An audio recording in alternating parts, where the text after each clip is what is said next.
যদি তাত দেৰি হয়। এটা ঐতিহাসিক সিদ্ধান্ত আজি পানেৰী কেবিনেটত গ্ৰহণ কৰা হয়।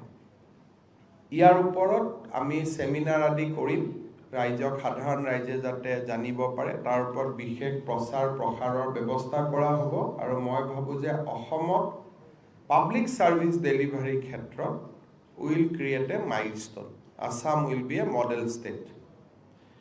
দ্বিতীয়তে, আদিবাসী শান্তি চুক্তি অনুসৰি আজি আমি অসম চৰকাৰৰ চাহ জনজাতি বিভাগটোৰ নাম পুনৰ অংকন কৰি ইয়াক চাহ জনজাতি আৰু আদিবাসী কল্যাণ বিভাগলৈ আমি নতুনকৈ নামাকৰণ কৰিছোঁ।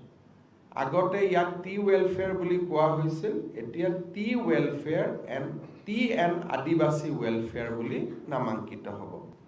ঠিক তেনেধৰণে ইয়াৰ যিটো সঞ্চালকালয় আছিল, সেই সঞ্চালকালয়টোৰ নামো চাহ জনজাতি আৰু আদিবাসী উন্নয়ন সঞ্চালকালয় হিচাপে নামাঙ্কিত হ'ব। তৃতীয়, আমাৰ কেবিনেটে এটা সিদ্ধান্ত লৈছিলে যে 10 জানুৱাৰী 2021 আৰু 19 মে 2022 ৰাজ্যৰ ANM সকলৰ এটা আমি পৰীক্ষাৰ ইণ্টাৰভিউ পাতিছিলোঁ।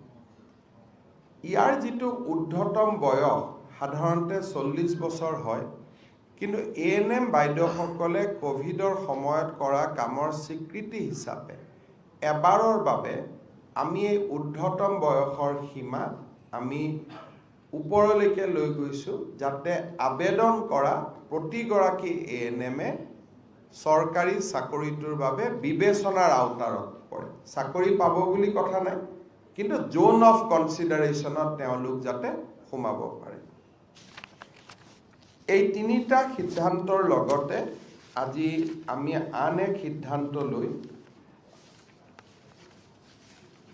অহা 6 মে তাৰিখে অসমত 51,397টা চাকৰি ফলাফল নিৰ্ধাৰণৰ আমি দিন নিৰ্ধাৰণ কৰিছোঁ।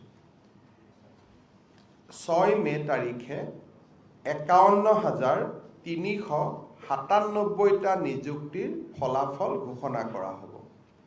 ইয়াৰ ভিতৰত তৃতীয় আৰু চতুৰ্থ শ্ৰেণীৰ টোটেল